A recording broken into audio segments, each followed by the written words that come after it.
Olá, eu sou a professora Irlana e nesta videoaula nós vamos tentar ajudar vocês na produção da redação que tem o tema Os Desafios para a Preservação da Floresta Amazônica no Brasil.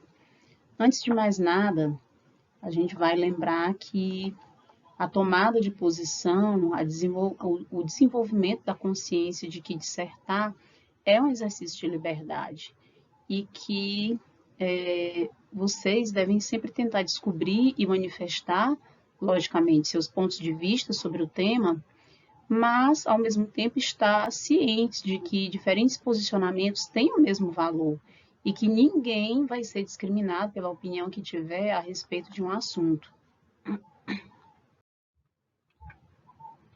Bom, então, o primeiro passo para você fazer uma boa redação, não só sobre esse tema, mas sobre qualquer outro, é fazer uma boa leitura, né, uma pesquisa ampla sobre o tema, para que você possa realmente ter argumentos fundamentados para defender o seu ponto de vista. E onde você pode fazer isso, essa leitura, essa pesquisa? Em primeiro lugar, leia atentamente a proposta de redação e os textos motivadores. Você também pode buscar informações no livro de geografia, no seu conhecimento de mundo, por meio de jornais impressos. Essa época está bem complicada, mas há muitos jornais online que são muito bons, revistas, sites, livros, filmes, enfim, a quantidade de material à sua disposição é enorme, né? Então use, faça bom proveito para que sua redação seja a melhor possível. Uma coisa que a gente tem que lembrar é que usar o conhecimento, né, usar essas informações para defender o seu ponto de vista, para auxiliar na defesa, nos argumentos, tá? E não só dizer que a Amazônia é uma vasta região da parte central e norte da América do Sul, a extensão atinge 6 milhões de quilômetros quadrados, porque o texto dissertativo argumentativo, ele não é só informativo, você tem que também colocar, expor e defender a sua tese, a sua opinião sobre o assunto. Bom, então esse esquema de texto ele é sugerido na própria cartilha do participante do Enem, que é disponibilizada pelo MEC. Então, em primeiro lugar, você tem que ter um tema sobre o qual você vai escrever, vai pensar, né, vai selecionar ideias, argumentos e vai colocar no papel. Você tem que contextualizar esse tema em primeiro lugar, fazer uma apresentação dele. Logo em seguida, você vai escrever sua tese, ou seja, o seu ponto de vista, que pode ser ainda no primeiro parágrafo, é o ideal. Em seguida, você vai apresentar os argumentos que vão defender, te ajudar a defender essa tese, essa opinião. E, por fim, você vai escrever uma ou duas, ou no máximo 3, pelo menos esse é meu ponto de vista, proposta ou propostas de intervenção. Você vai colocar quem vai fazer, o que vai fazer, como vai fazer, com que finalidade e detalhar, usar também o detalhamento. Tá? Então, isso, claro, tudo sobre o tema que foi solicitado, que é a preservação, né, os desafios para a preservação da floresta amazônica. Então, o nosso eixo temático para essa redação é o meio ambiente, mas, como eu falei, não basta colocar no papel os seus conhecimentos sobre a floresta amazônica. Ah, professora, eu prestei atenção na aula de geografia e eu lembro de muita coisa. Isso é bom, né? Saber né, o tamanho, né? Saber as características, é uma floresta latifoliada, etc. e tal. Mas você tem que fazer esse recorte para você saber exatamente sobre o que você vai escrever e assim não haver um tangenciamento do tema ou, o que é pior, a fuga. Então, nosso tema é os desafios para a preservação da floresta amazônica no Brasil. Então, vamos atentar para cada palavra, né? Não só para você evitar repetir, mas para você, como eu falei, não tangenciar o tema.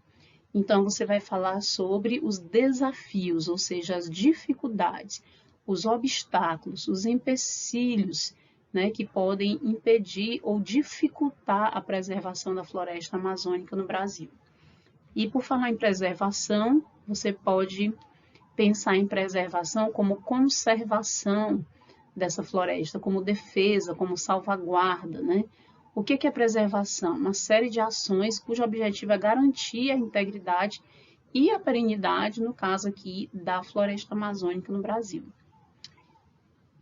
O próprio termo, né, floresta amazônica, você pode usar como sendo uma ileia, né? Uma ileia que é um termo que foi criado pelo naturalista alemão Alexander von Humboldt e pelo naturalista francês Aimé Bonpland, que é justamente um termo usado para designar essa floresta que não está só no Brasil, é bom lembrar, né? Vai desde os Andes até a Guiana. Você pode usar a mata, você pode usar a selva, pulmão do planeta, a grande floresta, a maior floresta tropical do mundo, uma das 7 maravilhas naturais do mundo, enfim. Há muitos termos, né, que você pode usar para substituir floresta amazônica. Além de nenhum deles, né, você pode não usar, porque muitas vezes, quando você usa um desses termos, na mesma oração, e você quer se referir a esse termo, nem precisa repetir, né? E para Brasil, você pode usar muito cuidado, né? Porque, como eu falei, a floresta amazônica ela não se concentra apenas no Brasil, apesar de a maior parte estar em nosso país, mas você vai falar dos desafios para a preservação da floresta amazônica aqui no Brasil, no nosso país. Então, você pode usar a palavra nação para substituir território, pátria, estado, né, com maiúscula, inicial maiúscula, simplesmente país, ou então país continental, país sem memória, enfim, são muitos termos que você pode usar. Observe que a maioria deles eu coloquei termos bem neutros, mas é possível que você utilize também termos que têm uma certa carga avaliativa. Positiva ou negativa vai depender daquilo que você está querendo defender, da ideia que você está querendo defender. Bom, então como você pode estruturar a sua redação? Eu vou dar... Gente, é bom lembrar que o que eu vou falar daqui por diante, né, são sugestões, tá? Não é uma coisa obrigatória. Se você já tiver feito a sua redação, não precisa fazer outra, ou você pode melhorar a sua redação e reenviar, tá certo? Fica a seu critério. Então, em primeiro lugar, professora, eu tenho dificuldade. Como é que eu vou começar a minha redação? Né? Como é que eu vou apresentar o meu tema, certo? Então, vou colocar aqui uma ideia para vocês. Então, você pode começar, por exemplo, colocando um fato histórico ligado ao tema. Eu coloquei aqui como sugestão a construção da estrada de ferro Madeira Mamoré, que é uma ferrovia no atual estado de Rondônia, no Brasil, considerada um ícone ferroviário mundial, feita para escoar a produção da borracha. Foi a 15ª ferrovia a ser construída no país, tendo as suas obras sido executadas entre 1907 e 1912, que foi o finalzinho do ciclo da borracha, né, o auge. Essa ferrovia, essa estrada de ferro, ela se estende por 366 quilômetros na Amazônia, ligando Porto Velho a Guajará-Mirim, que são cidades fundadas pela estrada de ferro Madeira Mamoré. Bom, o que aconteceu? Após 2 tentativas fracassadas para a sua construção no século XIX, espalhou-se o mito que, mesmo com todo o dinheiro do mundo e metade da sua população trabalhando nas suas obras, seria impossível construí-la. O empreendedor estadunidense Percival Farquhar aceitou o desafio e foi a primeira grande obra de engenharia civil estadunidense fora dos Estados Unidos após o início das obras de construção do Canal do Panamá, na época ainda em progresso. Com base naquela experiência, para amenizar as doenças tropicais que atingiram parte dos mais de 20 mil trabalhadores de 50 diferentes nacionalidades, Farquhar contratou o sanitarista brasileiro Oswaldo Cruz, que visitou o canteiro de obras e saneou a região. Olha só a importância disso, né? Então, a estrada de ferro Madeira Mamoré garantiu para o Brasil a posse da fronteira com a Bolívia e permitiu a colonização de vastas extensões do território amazônico, a partir da cidade de Porto Velho, fundada em 4 de julho de 1907. Outra coisa que você pode citar, se você quiser, né, você pode escolher entre um e outro, porque senão fica muito grande, são documentos, são leis, né, pode ser a Constituição, enfim. Uma lei que eu coloco como sugestão é a Lei 9.605 de 1998, que é a Lei dos Crimes Ambientais, que reordena a legislação ambiental quanto às infrações e punições. Ela concede à sociedade, aos órgãos ambientais e ao Ministério Público mecanismos para punir os infratores do meio ambiente. Então, por exemplo, existe inclusive a possibilidade de penalização de pessoas jurídicas no caso de ocorrência de crimes ambientais. Então, a lei pune as empresas com suspensão de atividades, interdição temporária do estabelecimento e proibição de contratar com o poder público ou receber dele subsídios, subvenções ou doações, né? Também você pode citar a Constituição Federal, no seu artigo 225, que diz que o meio ambiente é um bem fundamental à existência humana e, como tal, deve ser assegurado e protegido para uso de todos.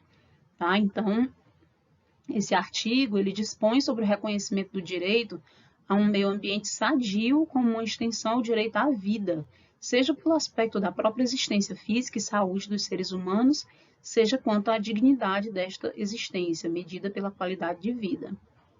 Bom, então esse reconhecimento impõe ao poder público e à própria coletividade a responsabilidade pela proteção ambiental.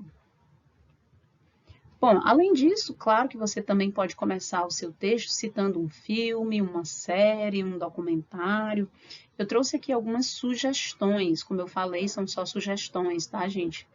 Então, por exemplo, você tem a Mad Maria, que é uma minissérie brasileira produzida e exibida pela Rede Globo e pelo canal Futura, entre 25 de janeiro e 25 de março de 2005, tá? Ela foi feita em 35 capítulos, escrita por Benedito Rui Barbosa, com direção de Ricardo Addington, baseada no romance homônimo de Márcio Souza, e ela retrata justamente essa incrível, como eu já falei para vocês, construção da impossível estrada de ferro Madeira-Mamoré. Outro um filme que vocês podem citar é Tainá, uma aventura na selva. Esse filme ele conta as aventuras de uma jovem indígena órfã que vive com seu avô, o velho e sábio Tigê, em um recanto do Rio Negro, na Amazônia. Com Tigê, ela aprende as lendas e histórias de seu povo, convivendo intimamente com a floresta e seus animais. E aos poucos ela se torna guardiã da floresta e, protegida por um amuleto deixado pelo seu avô, ela segue na luta em defesa da selva, fazendo de tudo para impedir o contrabando de animais. Tem também outra coisa que você pode citar, é o documentário Mataram a Irmã Dorothy Stang, que justamente trata do brutal assassinato da freira americana Dorothy Stang. Tinha 73 anos, ela foi morta com 6 tiros em 2005 em Anapu, no interior do Pará. O documentário mostra justamente o desafio que é ser ativista da causa ambiental na Amazônia. Tá? Então, ela vivia no Pará para ajudar a colocar em prática o projeto de desenvolvimento sustentável e lutou contra o desmatamento da Amazônia. Enfim, pessoal, são muitas as possibilidades, existem muitos livros também que você pode citar, tudo isso só para iniciar o seu texto. Claro que, ainda no primeiro parágrafo, é melhor também que você coloque a sua tese, ou seja, o seu ponto de vista, tá? Sobre o tema. E um exemplo de primeiro parágrafo eu coloquei aqui para vocês, a contextualização e a tese, né? Que seria o quê? A construção da estrada de ferro Madeira-Mamoré entre 1907 e 1912, auge do ciclo da borracha, prova que o desmatamento da floresta amazônica começou há bastante tempo. Se, por um lado, houve benefícios, como o surgimento de algumas cidades no curso da ferrovia e a facilidade no escoamento da produção da borracha, por outro, milhares de trabalhadores adoeceram e morreram em decorrência de doenças tropicais e uma enorme área da maior floresta tropical do mundo começou a ser desmatada. Desde esse período, muitas ações semelhantes vêm ocorrendo no chamado pulmão do mundo. Por isso, a preservação da floresta amazônica é uma ação desafiadora, pois envolve uma série de interesses e vários personagens. Bom, então, essa parte em negrito, no finalzinho do parágrafo, é ela que traz a sua tese, né? Pode ser a sua tese, como eu disse, é só uma sugestão. É a sua opinião sobre o assunto, tá bom? Então, você pensa, né? A quem poderia interessar, por exemplo, um dos desafios é o desmatamento. A quem poderia interessar o desmatamento, as queimadas na Amazônia? Produtores de soja? Empresas de mineração? Garimpeiros? Agropecuaristas? Pessoal, eu vou parar por aqui para a aula não ficar muito grande, tá? E eu volto a falar sobre esse tema na videoaula 2, ok?